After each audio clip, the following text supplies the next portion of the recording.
Hi, everybody. I hope you are doing well. Sorry for being a little late with this video, but the power outage also interrupted my plans last week and weekend, so here we are.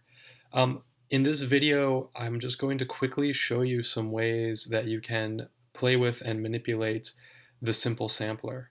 So to begin, you should recreate something that looks like what I have right here.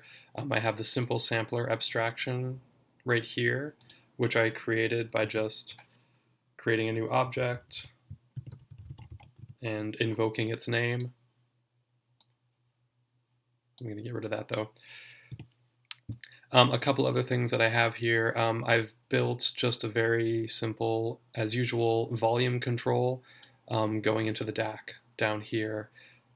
One thing to keep in mind, for space reasons, I'm just using a horizontal slider for my volume. I've put a little comment here and here to indicate that I've adjusted the range of this slider to go from 0 to 1. I'll show you that right here in the properties. Output range, lower 0, upper 1. So there's my volume control. I would suggest that you get something like this set up to control the output of your sampler. A couple other things that I've done. I've used comments to label the inlets for the sampler so that you can quickly see what each one of them is for. You can also remind yourself of this. If you right click on the sampler and click open, this will show you the interior guts of this abstraction, which is big and convoluted, but this is the important part right here. These three inlets, they're the objects at the very, very top of this abstraction: inlet speed, inlet pause, inlet mute. These are just labels for what the three inlets are for. But let's close that out. So the way pause works is you send it a bang, and when you do, the pause here is triggered. And when I send it another bang, this will be turned off.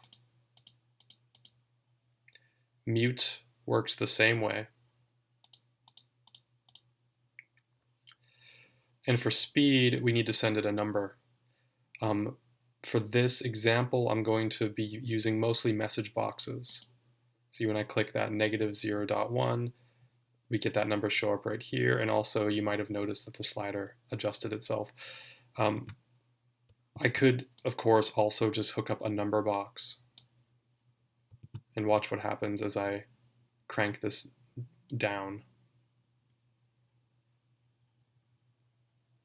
We're very quickly hitting the kind of limit of the slider. The slider has a limit of -3 and 3, I believe, down here. But this number box will keep on going. There's no limit on that. So that's how we're going to control the speed of our sample. The other thing that I've prepared in advance is just this over here. You don't need this for anything to work, but this is a way for you to be able to determine what number corresponds with what key on your keyboard. I've gone over this several times, but I know that a few of you are still having trouble with this. The key object simply reports the number of whatever key on the keyboard you type. Right now I'm going to type the A key and see how key has just reported 97. Maybe just to sort of show you, I'm going to open up a comment right here and I'm going to type some random keys. Watch when I type the A key, 97. When I type S, 115. D, 100. 1, 2, 3, I've already sort of written down here. I like these because they're easy to remember, because 1 is 49, 2 is 50, 3 is 51. They go right in a row. As I type 1 up here, you'll see that the key will report 49. 2 is 50, 3 is 51. This is only here so that I can quickly see at a glance what each key's code is. And we're going to use that in order to control the speed of our sample. So the first thing I'm going to do is load up a sample. I explained how to do this in another video, so hopefully you all understand what I'm doing here. Looking for my B, there it is. Okay, the B is there. And let's just turn on DSP, turn up our volume a little bit, and let's just make sure that this is playing.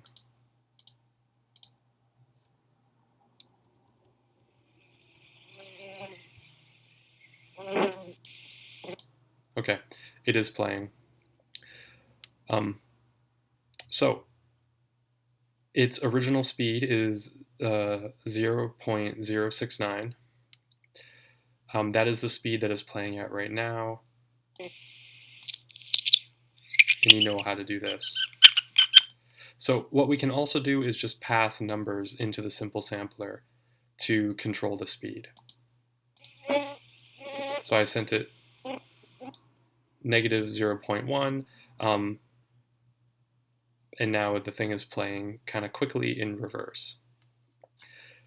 So one thing that we can do to get a little bit more control over this is use the key object and use the codes that we know from over here to create a sort of an assortment of different speeds that we trigger by pressing different keys. And to do that, we're going to use the cell object or select.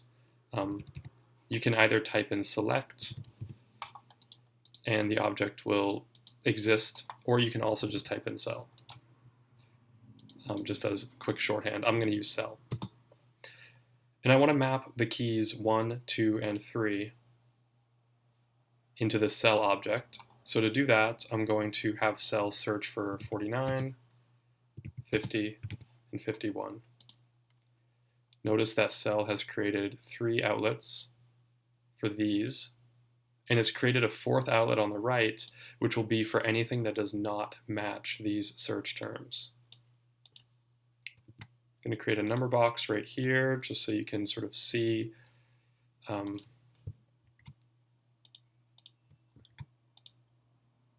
what's happening. Watch what happens when I press the 1 key. 49 gets reported from key, and cell sends a bang out to this outlet. I'm pressing the 1 key right now. When I press the 2 key, we're going to get a report of 51 here, and this button will light up. Okay? So let's map this speed of negative 0.1 to cell 49. And I'm just going to come up with 3 other random speeds. Let's do 0.03, so I'll be really slow. Let's do -2, very, very fast in reverse. And let's do -0.05. So a little bit slower than original speed, but in reverse. And I also need to connect each of these messages to this inlet.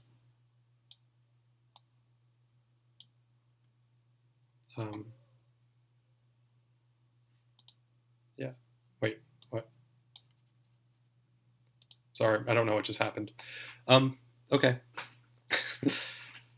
Don't know what that was about. So let's try it out. I'm going to unpause it. And I'm going to play these keys up here. There's the 1 key. Notice that it's moving in reverse. 2 key.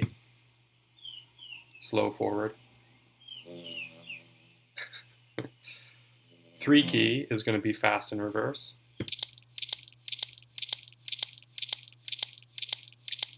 Back to 2 key. And any other key, so 1 is here, 2 is here, 3 is here, any other key that I press is going to get sent out to here.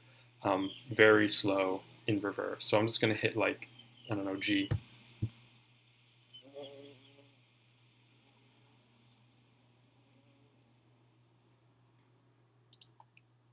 So there you go. This has really no limits, the cell. I could put as many of these as I want. I could map, like I could figure out the mappings for all the other keys. So for instance, what is 4? When I press 4, I get 52, makes sense. When I press 5, I get 53, okay, makes sense. So I could also map 52 and 53 into the cell object. And watch, as soon as I click away, we're going to get some new inlets opening up, or outlets, I should say.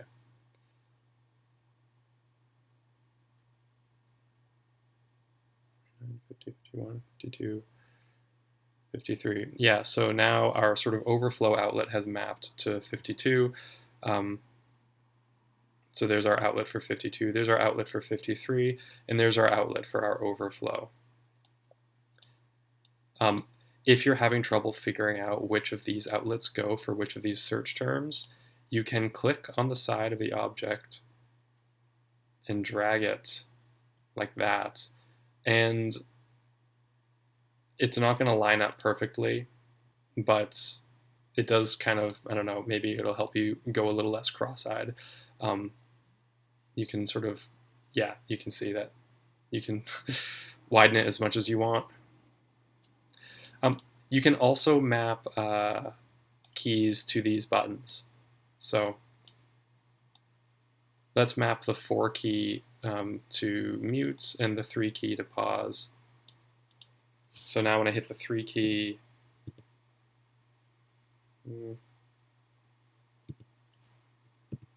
oh no, the 4 key is pausing. Oops, okay, yeah, so the 4 key is pausing and the 5 key is mute.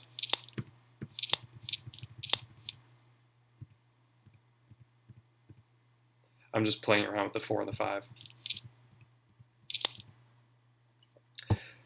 So there you go.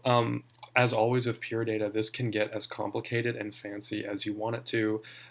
These could also be used to trigger volumes down here so that you don't have to just use the mouse and click and drag this around.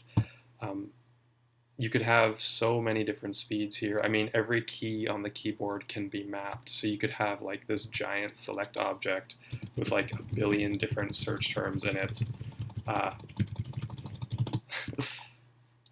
And look, it'll create all of those outlets.